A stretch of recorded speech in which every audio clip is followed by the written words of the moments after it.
climbed up to Wilson on the trolley line. Past the groom for about 29. Would stop his car on every block. Jam to capacity just like livestock. When he would give the motorman his bell, he would turn around and loudly yell, "There's plenty of room away down front." Then everybody start to do an acrobatic stunt to the tune of the grinder wheels. All hands start doing funny reels here, there. But then, going back to New Jersey, the earliest I remember is going across the Hudson Tunnel, going across the Hudson ferry boat to Desbrosses, D-E-S-B-R-O-S-S-E-S Street in New York, and with my mother, of course, and going to 14th Street, Siegel Cooper's, S-C-S-I-E-G-E-L, Dash Cooper, which was the big department store then. It afterwards went to Brooklyn. Had a fountain in the first floor, in the center of the first floor, which was famous for as a meeting place for people. They'd say, "We'll meet you at Siegel and Cooper's at the fountain." I beg your pardon, that's the trolley car swing. Johnny, get your gun, get your gun, get your gun. Take it on the run, on the run, on the run. Hear them calling you and me, every son of liberty. Hurry right away, no delay, go today. Make your daddy glad to have had such a lad. Tell your sweetheart not to pine, to be proud her boy's in line. I was standing out in the street, you know, waiting for him. That was something to see. What was that when the, was it, you're telling me about the... 1919, so I was 15 years old, huh? And you're watching the parade come back in? Well, they had a formal parade. For the first, that was practically the last unit they brought back from Europe. Yeah. And the strays, right. But they had a formal parade for the 1st Division in New York City. And General Pershing at the head. And so on. It was something to have seen. That's all I remember, is seeing the parade, almost getting hit by a taxi, and a big day. Yeah.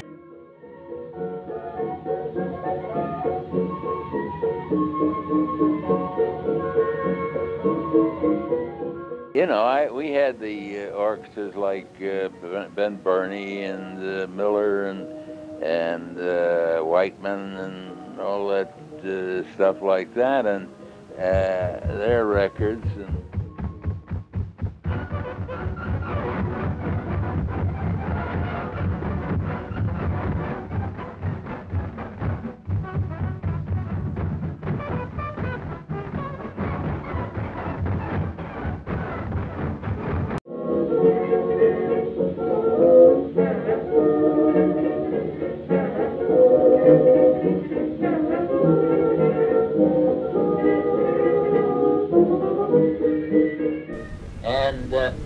What we had to get to New York in those days was little coaches. I mean, not the big coaches that were on the through trains, but just for commuters, there were minimum equipment. Pulled well, the Pennsylvania was using electricity then, but some of the others just had steam engines. And the first one going from the east to the west, running north and south, but going to the east and the west, was the Pennsylvania. And subsequently in 1911, they built the Hudson and Manhattan, or someone did, Railroad, which ran a commuter train from Newark to downtown New York with a branch going off to 32nd Street, I think.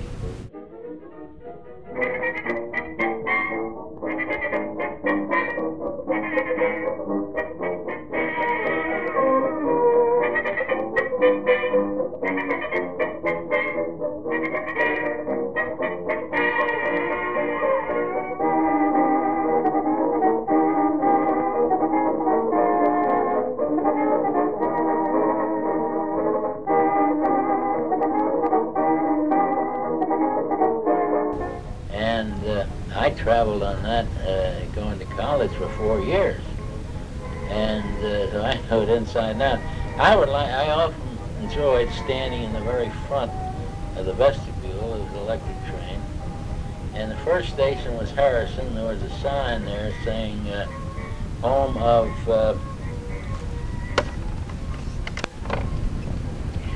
Crucible Steel Company. Of course, I didn't dream I'd have somebody working for him and president of, son working for him and president of it years later.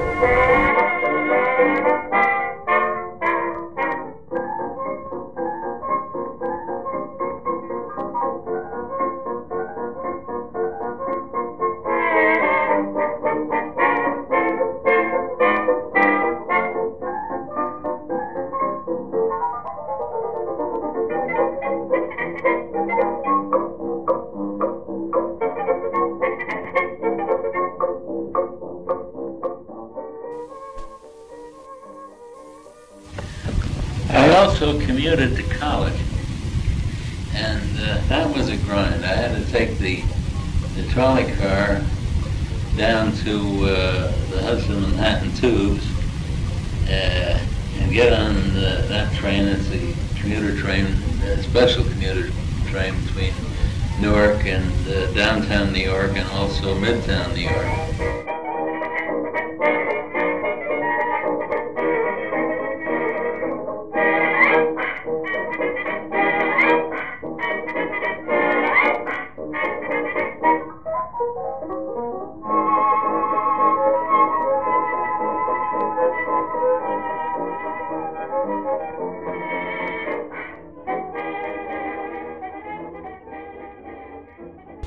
And I went to school in the Greenwich Village section at New York University. And so I'd have to find time to study either on the train or in odd places and times.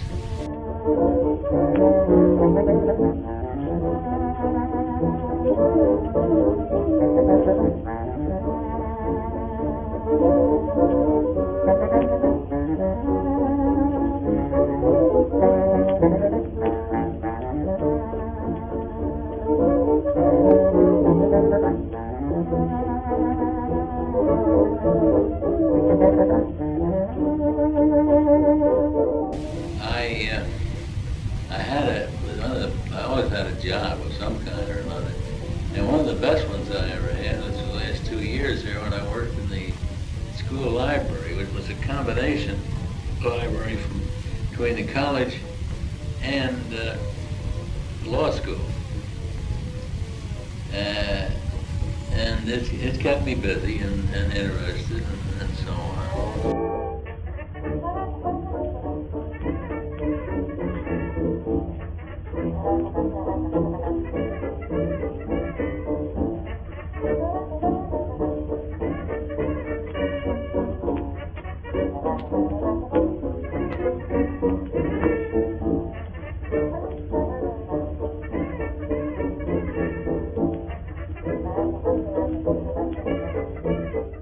I had a good time in college as a result of two things.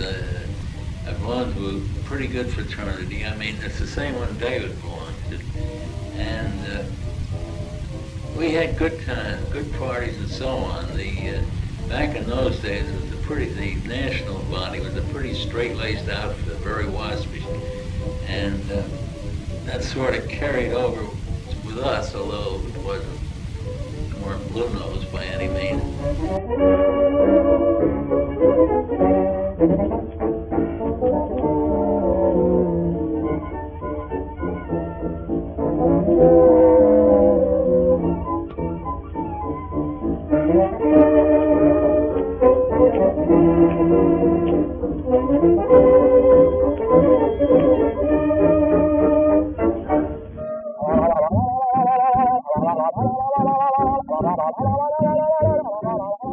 The other organization where I think I had even better times was the Newman Club. Now, they still have Newman Clubs, I noticed, in various non-Catholic universities, public universities. But we were really active. We had, various kind of religious doings. Plus, we had several parties a year, and they were nice ones. I always remember one where I took your mother, borrowed my father's car and took her